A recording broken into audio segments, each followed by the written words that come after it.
recording again, and we'll fix it. Sounds good. Patch it together. We have the best editor around. Cut out Keep it all in. the part about like, comment, subscribe. We'll do that in a second.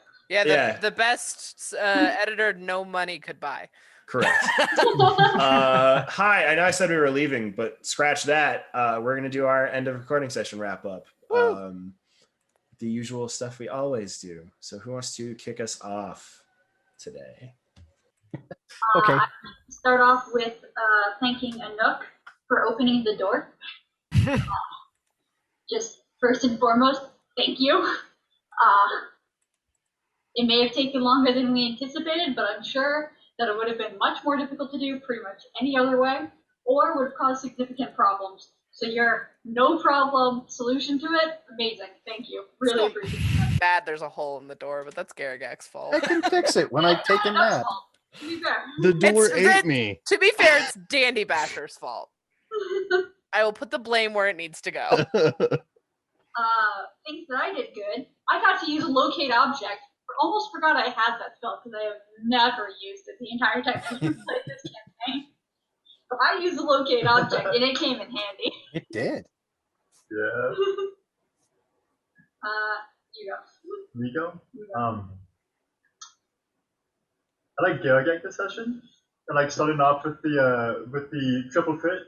I know one of them wasn't like favorable, but I really liked how you cast Fairy Fire on the White Dragon corpse, and like you tried your best to cheer up your teammate, and that's such a Garagak thing to do. It was great. Using like your new like druid abilities to like keep being Garagak, and I think that's awesome. I personally appreciate you trying to cheer up Tempard. I feel bad that there is probably nothing you could have done in that situation that would have actually cheered up Tempard. That's fair. Fucking corpse puppet. Yeah. What did you do good, Devin? I guess as far as what I did good was, I guess I really tried my best to keep like metagaming to a minimum, and that like I wouldn't go off information that Juliana like just wouldn't know yet, you know. Like I guess like with the dimension going down to Tapatas, I didn't need to do that. Everything was okay, but like Juliana didn't know that yet. So just that too. Or like I thought those things before, but not as Juliana. Juliana is like a really young elf. She would never encountered one of those things. And just like not knowing what to do about it. And yeah, I'll popcorn it over to Kimbo. Oh boy. Ian. One of the best uses of banishment I think I've ever seen. Thank God you had that. That was amazing. That was awesome. Very tactical move. Good job. You're the best. For myself, kind of a double-edged sword here, because it also goes out to Zach a little bit. The feud continues. And in my head, Harlan Dino thrives on one-upping other people, and he will continue to do that. There's some good role play in there. It'll continue. It has continued. I'm very proud of it. Also, Zach, thank you for engaging in it. I will popcorn it over to Rob. Okay. There were actually quite a few things to compliment in this episode. And trying to pick one, I don't know. I'm gonna give it to I'll give it to Lysander. You got hit with the make it dumb thing, and while you were not smart, you also still managed to do things in character that were smart. You know, because a lot of people would have been like, well, I'm dumb. I have an intelligence of 1. Do I even really know that I'm on fire? Would I try to put myself out? No. But you're like, yeah, I would know that. So that was great. And I appreciated it. And it was a good thing for me. As far as things that I did actually kind of several little things in this episode that I think were kind of fun. Like rolling to see if I listened to Tapartos. And checking to see if I could turn into a hill giant. So, you know, I did a couple of little things that I think were really, really added to the game, and I appreciate that you guys let me do it. Okay, so we'll go to Ian. All right. I actually want to throw it out to Ileana. I thought she had a lot of really intelligent and tactical uses of her spells throughout everything today, from, dimension dooring down to try to help me out regardless of what she knew about the situation, to the elemental, was it elemental ward that you used? Wall of Force, I think. Well, yeah, the wall of force to try to clear up the hole, and then elements. absorb elements. That's it. To half the damage on you. You just everything you threw out was so efficient and well thought out today. And I just thought that you really encapsulate that concept of a wizard in their prime. And it's great to watch you both plan and use the versatility of your spell list. And it's fantastic how useful it is. And speaking of useful spells, I'm really proud of my banishment today. It's it's not always that spell is used, and I tend to try to save it for oh no, I'd be willing to bet they're of this plane. I don't want to waste it. What good is a minute gonna do me? And staring this thing in the face, I'm like, oh, a minute's gonna get me a lot right now. And it did. It was a matter of potentially wiping a bunch of the party trying to fight this thing, or actually having the time to to figure out this puzzle. And I was happy that I could be an integral part of this puzzle combat, which is something we don't have a whole lot of. So I liked that, and I will throw it over to Zach. I really liked Coda's thing with the dragon puppet. Yeah. It was actually really thoughtful to try, and using something that he didn't have originally, but knew exactly what Tempard wanted. And still trying is very Garagak, so that was dope. And then mine, I think it's technically going to be off camera or whatever, but I had a little conversation with Ileana, and we were talking about things that we were both interested in, and I think it was good for the both of us because we both knew we wanted to do it, and it was nice to just talk about it and learn a little bit more about each other, because we truly don't know a lot about Ileana, because we met them, they didn't remember their past, and we've only hung out with them for what we've hung out with them for, and it was nice to know a little bit of their goals and where they want to go in the future, so that was cool. And I think that's it. Everyone's gone? I think it's Coda and I left. Yeah, I think so. Oh, well, I thought Coda went. Coda, you can go then. Okay. Well, everything I was gonna say has been said, but fuck it.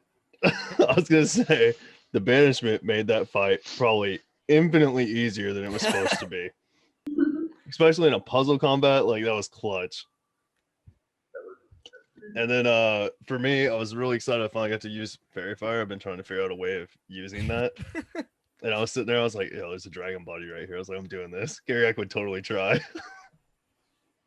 So I was happy about that. Oh, hey, Alex is here now. His computer crashed. Oh no. Oh God. Can you hear them at all? That was bad. We're making it work. Okay. Me now? Yep. Okay. Yeah, I I think wasn't sure so. if you did all your stuff. Yep. I'm also going to shout it out to Ileana in different ways than other people did. Ileana's personality is shown a lot this episode. Just the little things from I'm going to scoop up all these corpses. Don't worry about it. They're not paying attention. To Yep. a Nook being big and just being up, please up. And to just Upsies. Please. running was just a lot of Ileana personality coming out, which was super great to see.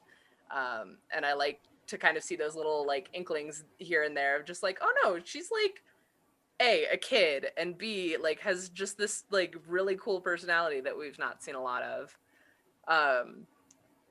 And for Lysander, I think it was just a weird dedication to the party. The sort of thing of I'm dumb. Okay, well, these are my people. They seem fine. I'll deal with this. And then also, Tepartos is gone. Fuck, all right, I gotta go into the hole. I don't know what's happening. I have to go get him. So just kind of commitment to be shit, okay, let's take care of these people. I have to. Let's go. You want the headset to do your part? Probably. You can put it on.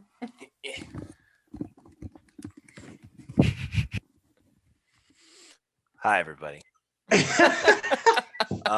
roommates. Welcome Yeah. back to the next step I know. People watching this are gonna be so confused. Like, how the hell did he get in their room? Oh my god, what the hell? Dimension door. Yeah. I truly am the powerful, like, sorcerer I want to be in my dreams. No, I'm not. My life would be a lot better if I was. I'm gonna do this super quick. My knees are terrible and this already hurts. So no, I'll just do it quick. It's fine. So Tempard, you are showing that you are very persistent in playing your character. The little interactions you had today of like, there's a door that needs to be melted. It's like, well, I have a solution to this problem. Let me just explode it and it'll be fine. Not generally the way that people handle these situations, but very much so in the style that your character would have tried to handle this situation. So very well done there with sticking to your character and role playing that through. Devin, I'm going to echo what Dash was saying in that you, every episode for the past few, you've been really stepping up and showing Ileana as a character a lot more. Something that I really like, and I don't know if you're doing it intentionally, but like Dash was saying, where you just kind of held your hands up towards Anuk when he was a hill giant and was like, up, you're 17 to 18 years old, right? Like, you're super young, which as an elf, that's super young. Oh no. I'm like 105, 110. I'm Okay, like, so 17 to 18 equivalent then. Okay. yeah, equivalent. But Okay. also small. Very small. Yeah. Still, for an elf, that's very young. Yeah, definitely not the like go out and explore the world with all of this magical power you have. So you're very much so exploring this character that hasn't really hit that level of maturity that a lot of adventurers have when they leave, and you're playing that out really well with your interactions and the way that you handle things. So very well done there. Hero, yet again, your use of spells, you look through your stuff, you know exactly what you're doing. You consistently come up with plans to get past anything that I'm throwing at you. And you're constantly thinking ahead, and it's just another point of exemplifying your skills and abilities as a D&D player. Phenomenally well done. You took something that was going to take your party hours to accomplish, even with fire bombs being thrown, to making it a few minute process and working through it and just keeping those things going. You took it from where it would have been a long haul drag to get that sword across a room or that axe across the room to a matter of minutes with something. There was a lot going for that. I mean, there was Yeah. a dice roll to not listen to Partos. There was the banishment that gave me time to run across the room. Right, but the Oh. thing the thing about it is that it was the it was what your character would have done in the moment, and it Mhm. was you role played it out well because your character would have been in one of those situations where it was like, oh, I'm a hill giant now. I've never been this creature before. I don't know what's going on. But the initial plan behind it was like, well, I'm going to be able to carry this thing a lot faster than two of my party members trying to like slowly trudge it through this area. It was very well done, and it just goes to show how intelligent you are in these situations. Kimber, your feud with Tumult is hilarious to me. Because it's not based off of anything.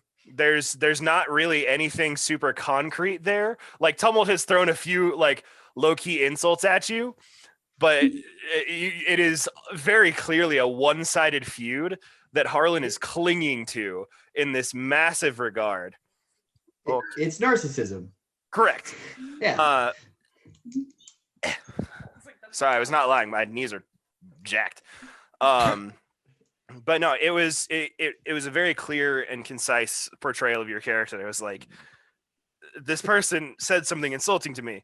I will never ever forgive them. We will forever be mortal enemies in this mortal coil we share. And Tumult's reaction always like, what? Why?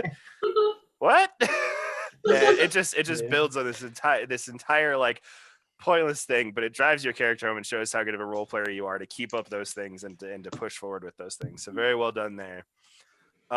Ian, I think this was the stupidest Tepartos has ever been in a D&D session, just throughout all of it. I've played D&D with you a plethora of times, and I think this is the first time I've watched you like almost completely burn yourself out of resources with no idea of what was coming next. Just complimenting people. Yeah, just this full top, like full salvo of everything you had just to make sure everything was fine and hunky dory. And then as soon as the Remoraz came to life, it was this like flip of a switch, and you were like, no, I'm going to do this as intelligently as possible. How are we going to fix this? What are we going to do about it? And I think it was just a lot of fun to see you kind of take to Partos into yourself at that point and play your character in this different way that kind of got rid of some of that like D&D like pseudo power gamer mentality, right? That it's something that you're not as bad about it as I am, but like just that underlying thing of like, I know how this works, I know what's going on, and instead it was, my friends are really hurt, I'm just gonna do what I have to make sure my friends aren't hurt anymore. Like, future be damned, I want my friends to feel better.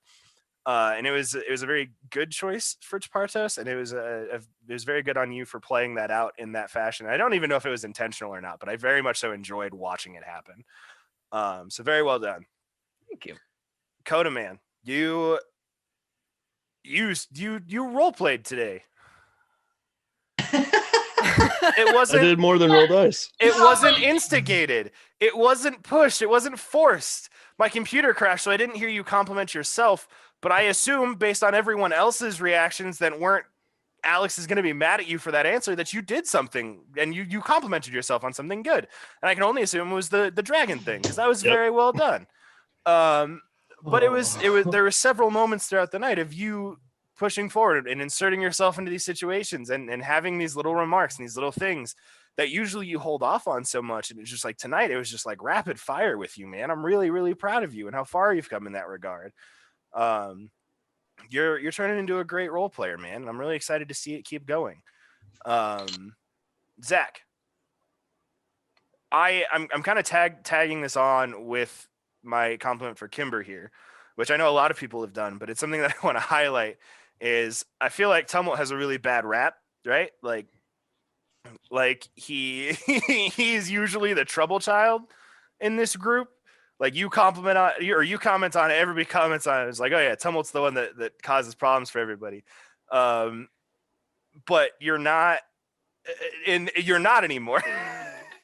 It's like this person is coming and like taking your spot as this person that's like causing these small struggles, issues.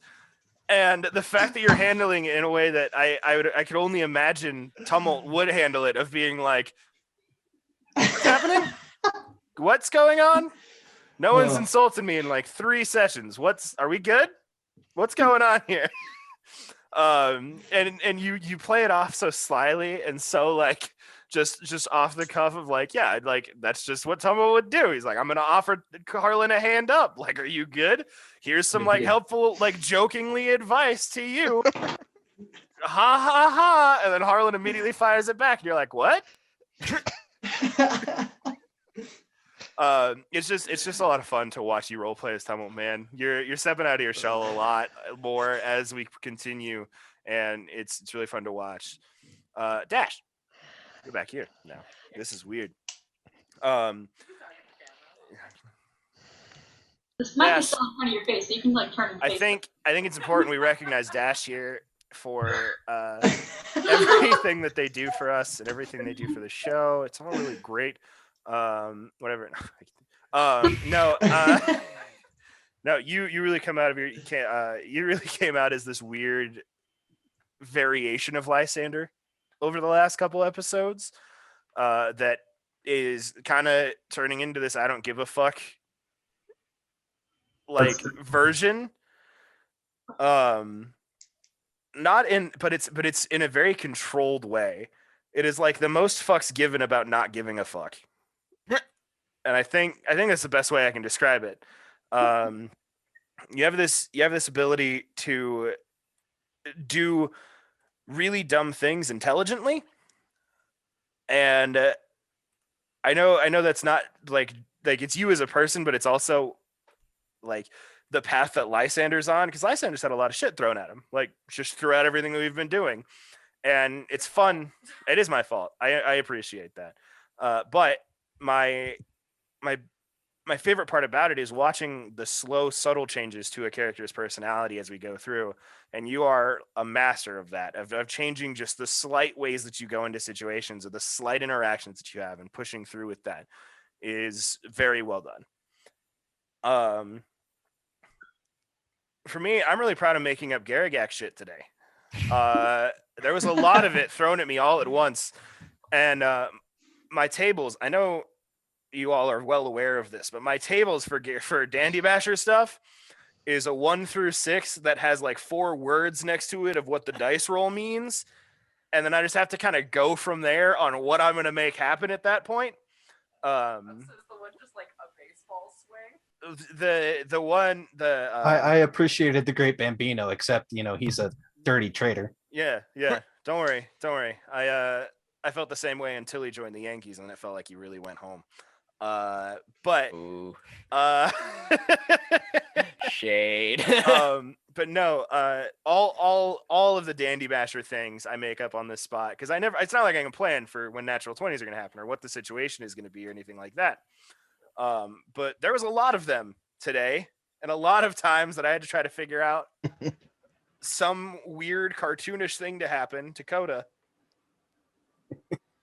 in all sorts of various situations, and I feel like I played that really well. Yeah. Yeah, I think that's it. Yeah, we're fine. I would very quickly like to give Alex props for officially having the most indirect way I've ever been called a problem child.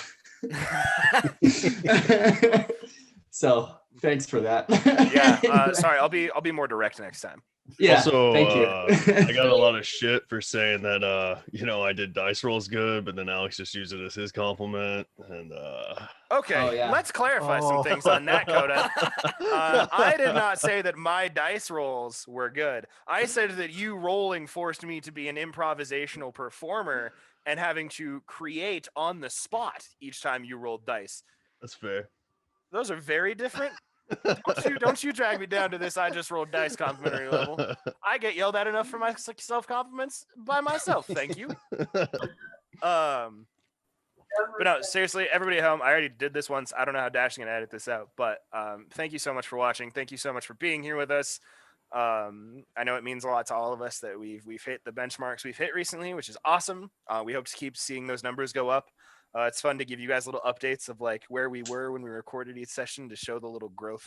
Because when we go back and rewatch them, it kind of goes to show of like, wow, we really have moved up. We really have been making slow and steady progress to something, which is awesome.